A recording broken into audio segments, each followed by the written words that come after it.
জনগণ যদি বলে ইয়েস ইয়েস, জনগণ যদি বলে যে নো নো, জনগণই তো সবচেয়ে ক্ষমতার উৎস, আমরা এটা বলি। অ্যান্ড ডেমোক্রেসিতে দিস দ্য ফাইনাল।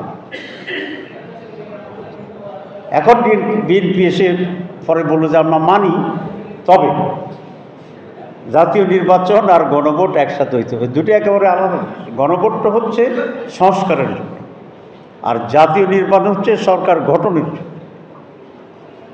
কিন্তু এখন আমি যেদিন বলেছিলাম তারা তালের রস আমের রস একসাথে করে দিতে চায়। এটা কেন হচ্ছে?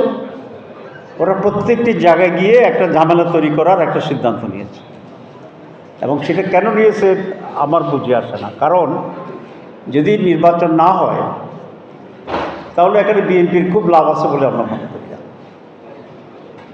যদি নির্বাচন না হয় তাহলে কী হবে? তাহলে যারা ষড়যন্ত্র করছে, যারা ভারতে বসে আছে, যাদের বিরুদ্ধে আমরা রক্ত দিয়ে দেশ থেকে মুক্ত করেছি, তারাই তো আরেকটা সুযোগ পাবে। তো এই সকল আচরণে মনে হয় যে বিএনপি সংস্কারবিহীন যে বাংলাদেশ, সেই বিগত সরকারের যে বাংলাদেশ, আওয়ামী লীগের যে বাংলাদেশ, মনে হয় যেন তারা আবার সেই জায়গায় ফিরে যেতে চাচ্ছে। এবং সেই কারণে আমরা বলেছি বাংলাদেশকে আওয়ামী জাহেলিয়াতের দিকে ফিরে যেতে এই দেশের মানুষ কখনোই দেবে না। বাংলাদেশ আজকের সরকার ব্যাপারে আমি কথা বলতে চাই। পত্রপত্রিকা নানা বক্তব্য আসছে, সরকার আমাদেরকে কিছুই এখনো জানায়নি।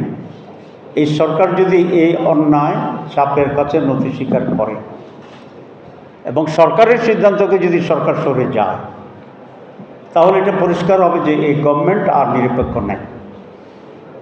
সুতরাং এই সরকার যদি নিরপেক্ষতা হারায় এবং কোনো দলের প্রতি যদি তারা আনুগত্য পোষণ করে, সেই সরকারের অধীনে সুষ্ঠু নির্বাচন হবে, এটা আশা করা যায় না। সুতরাং আমরা এই সরকারের উপরে মানুষ আস্থা রাখবে কি না, সেই ব্যাপারেও আজকে একটা প্রশ্ন দেখা দিচ্ছে। যদি এই সরকারের উপরে আস্থা না থাকে, যদি সরকার কোনো দলকে প্রতিনিধিত্ব করে, যদি সরকার কোনো দলের কাছে মাথা নত করে তাদের দাবির পূরণের জন্য সরকারি ইনস্ট্রুমেন্ট হিসাবে কাজ করে, তাহলে এই সরকারের প্রতি আমাদের আস্থা রাখার আর কোনো সুযোগ থাকবে না। এই জন্য আমরা অত্যন্ত পরিষ্কারভাবে এদেশের জনগণের পক্ষ থেকে জামাত ইসলাম বলতে চাই যে দুটি সিদ্ধান্ত সরকার নিয়েছে আরপিওর ব্যাপারে, সেখানে যেন সরকার দৃঢ় থাকে, কোনো দলের কাছে মাথা নত না করে। যে কমিশন দীর্ঘ পরিশ্রমের পরে রেফারেন্ডাম করে যে রিফর্ম সাবমিশন করেছে আছে জুলাই সনদকে হুবহু আইনি ভিত্তি দিয়ে গণভোটের যে প্রস্তাব, সেটাকে আলাদাভাবে জাতীয় নির্বাচনের আগে করার জন্য আমি ব্যবস্থা গ্রহণ করার জন্য অনতিবিলম্বে উদ্যোগ নেওয়ার জন্য সরকারের কাছে দাবি জানাচ্ছি। আমরা খুবই একটি বিষয়ে আশঙ্কা করছি যে ঐকমত্য কমিশন 28 তারিখে রিফর্মস চার্টার সেটা সাবমিট করেছে। এখানে একটা আদেশ দেওয়ার কথা সাংবিধানিকভাবে। আমরা আশা করেছিলাম 24 ঘন্টার ভিতরেই সরকার এই আদেশ দেবে, যেহেতু সময় কম, গণভোট দুটো ইলেকশন করতে হবে আমাদেরকে এই অল্প সময়। কিন্তু সরকার এটা নিয়েও ডিলে করছে এবং সময় ক্ষেপণ করছে।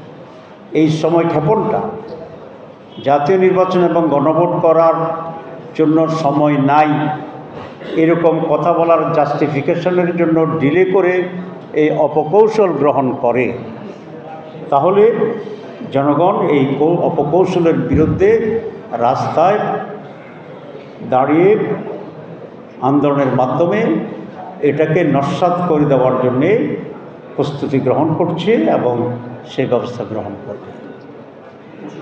আমরা বাংলাদেশ জামাত ইসলামীর পক্ষ থেকে পরিষ্কার করে বলতে চাই, আমরা সরকারকে একটি রিপোর্টকে দিতে চাই, এটা যেন বিএনপি সরকারে রূপান্তরিত না হয়। 2, আমরা সংস্কারের বাস্তবায়ন চাই। 3, আমরা জাতীয় নির্বাচনের আগে গণভোট চাই। 4, আমরা ফেব্রুয়ারির ভিতরে একটি অবাধ ও সুষ্ঠু নিরপেক্ষ জাতীয় নির্বাচন চাই এবং এর ব্যর্থ হলে দেশের যে একটি অনিশ্চিত পরিস্থিতি তৈরি হবে, এটার জন্যে প্রধানত এই সরকার এবং দ্বিতীয়ত যে দল এই হঠাৎ করে উত্তাপ তৈরি করে একটি অনিশ্চিত পরিস্থিতি তৈরি করেছে, জনগণের কাছে তারা দায়ী হবে এবং এই দায়িত্ব তাদেরকে পালন করতে হবে।